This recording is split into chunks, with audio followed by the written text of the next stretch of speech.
control and coordination.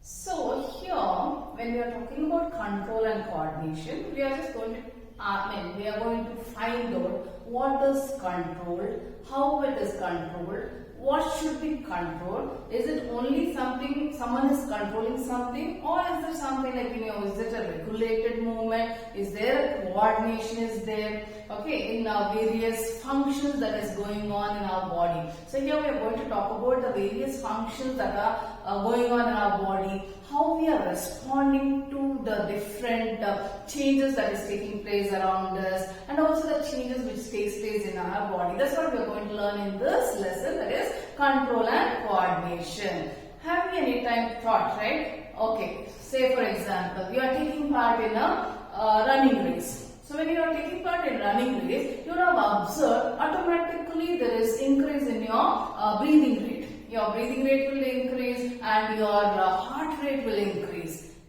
Why it happens? Anytime you thought, anytime it bothered you, why it happens like that? Okay, say for example, you are chased by a dog. When you are chased by a dog, what do? Do you stand there and you dance there? No, you start running, and you have seen like we grow, right? So there is increase in our height. Why it happens? How it happens? Anytime you thought that, how it happens? How I grow, right? How I grow vertically, how I become taller and taller. And after some time, there is no, we don't increase, right, in our height. We will come to a standstill. Why it stops?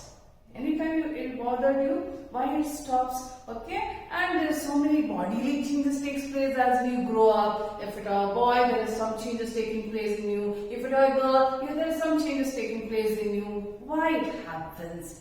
Say, you are taking food. You are taking food. When you are taking food, just note down what are the changes that is taking place when you are taking the food. So let us just list that. Let us go over. You are given a food. When you are given a food, what comes first? Your eyes locates the food, right? Your eyes locates the food. Then your hand moves and you take that food. And when you are taking that food, right, automatically your mouth opens. To open the mouth, the jaw muscle should open up. The jaw muscle of the mouth should open up. Then you place the food inside your mouth. Then once it is inside the mouth, then what other things should happen inside the mouth, right? The saliva will be secreted, right? And the tongue will help in detecting the various taste of the food, right? And the teeth will grind the food. It will be mastication, chewing takes place. Then it will be converted into fine paste and it is converted into bolus. Then it is pushed down inside your esophagus, that is pharynx. All those changes takes place. How it takes place? How orderly it is taking place, right? So each and every function that is taking place, it is in such a fine order it is taking place. How they can do it so well? Our heart functions so beautifully. Alternate contraction and relaxation. One contraction is followed by one relaxation, right?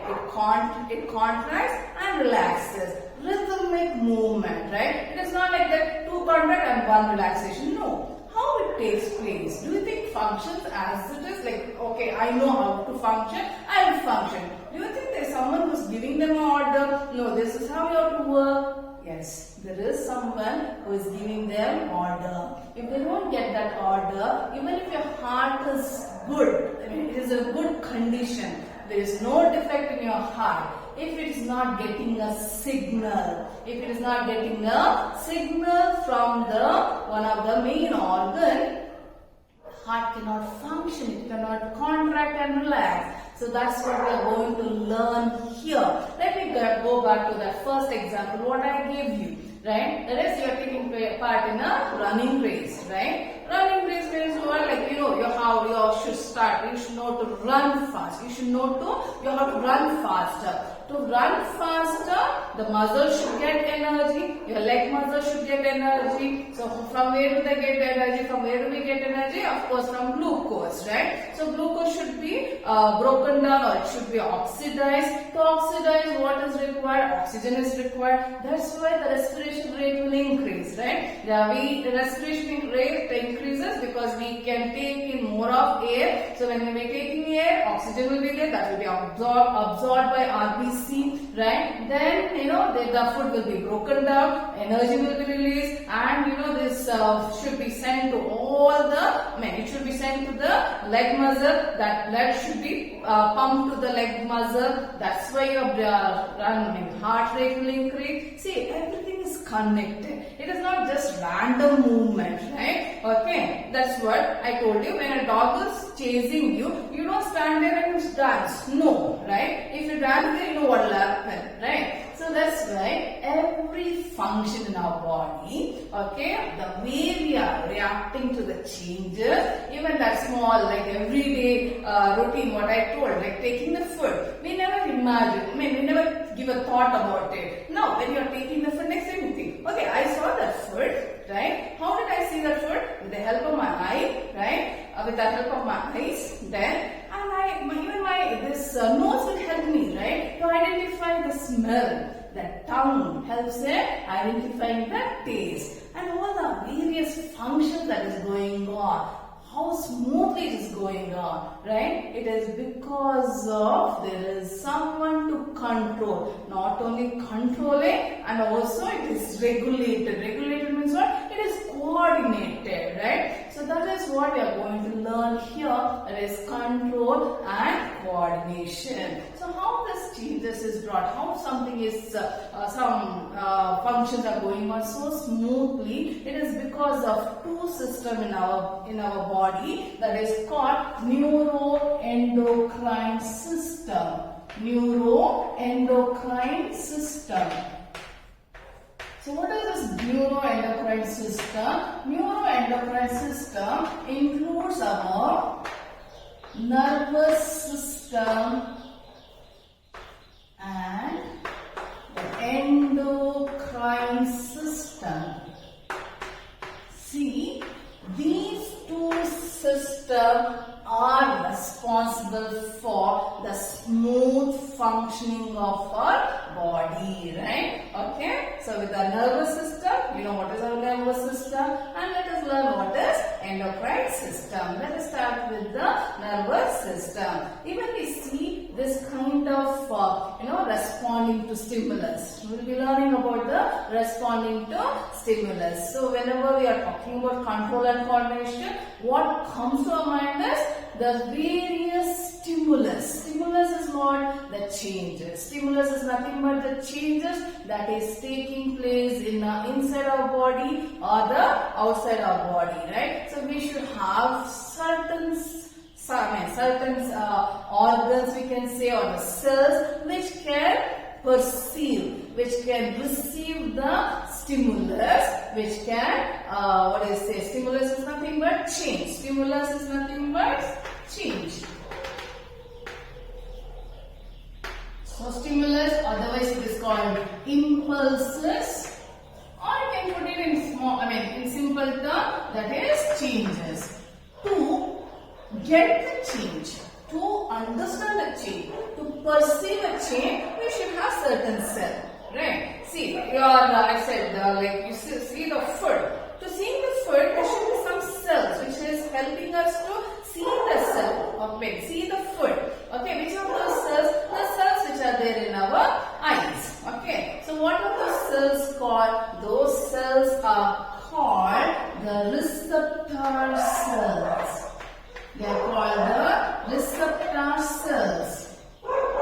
As I was telling, to identify, okay, to perceive the change, to get the stimulus, right, to understand the stimulus, to receive the stimulus, we have certain cells, right. These cells are present in our sense organs. You know very well, the sense organs are the one which will help us to detect the various stimulus, changes that is taking place around us.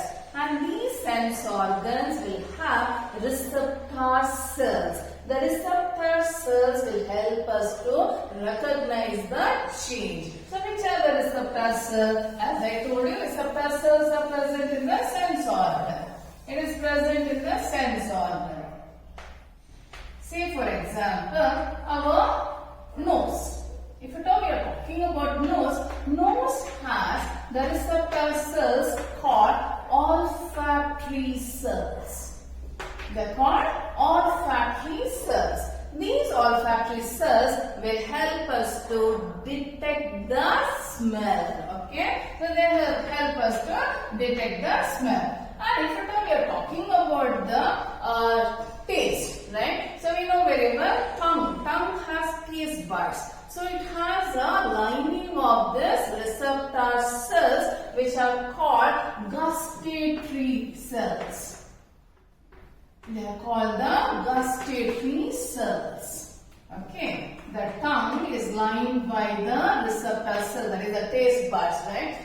Tongue has taste buds, you know very well. So gustatory cells will help us to identify various taste. Okay, and we have in our ear, we have the cells called auditory cells. They are the auditory cells. The auditory cells will help us to hear. And we have the photoreceptor cells. Photoreceptor cells which are present in our eyes. So like this, we have the receptors in our sense organ which will help us to identify various stimulus. Only identifying the stimulus is enough. Okay, you have seen something, like I said, like I'm going after the dog only. Okay, dog is chasing you. How you came to know the dog is chasing you? Because your eye is located. Okay, then what you should do? You should give a proper response. It should be proper response. What I said is that we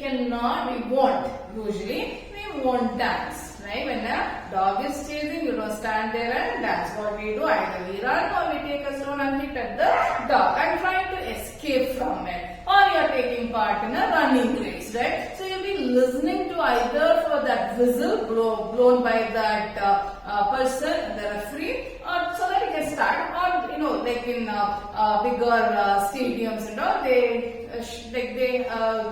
shoot right in the air, right? So that sound they'll be waiting. So as soon as they hear the sound, what they'll do? They start running. They don't stand there itself, isn't it? So we have this receptor cell which is receiving the stimulus. After that, what we have to do? We have to respond, give a response, right? So how we give the response? We have another group of cells, what we call effectors. Okay, so we have receptors and effectors. So effectors what will do? So this is receiving the stimulus. This receptor will receive the stimulus and effectors will help in responding. Okay, so effectors usually includes the muscles and glands. Effectors includes the muscles and glands. The receptors includes our sense organs, right? Okay. So because of the receptors and effectors, we respond to various stimulus. Stimulus is singular. Stimuli will be plural. So the receptors and effectors will help us to respond to various stimulus. Now I was telling, do plants also respond? Do plants also respond. Yes, they also respond. You know, you would have seen when you touch a touch me not plant. When you touch a touch me not plant, it recognizes a change, right? What does it do? It will close it will fold its leaf. So it is a response, right? What is the stimulus there? Your touch is stimulus, right? And you know very well the plants, whenever the plants grow, the root will always come towards the soil. The roots always will be placed above below the soil, and the stem will grow above the soil towards the sunlight, and this will be towards the soil. So here also it is showing a response to stimulus. Plants also respond to stimulus, but in case of plants, they respond to various changes only with the help of the chemical substance which is secreted. They don't have any kind of nervous system. Only the animals, they respond to various stimulus with the help of nervous system as well as the endocrine system. So let us start with the nervous system. Okay. So let us see what is nervous system made up of, and how we react to various changes. All this thing we are going to learn.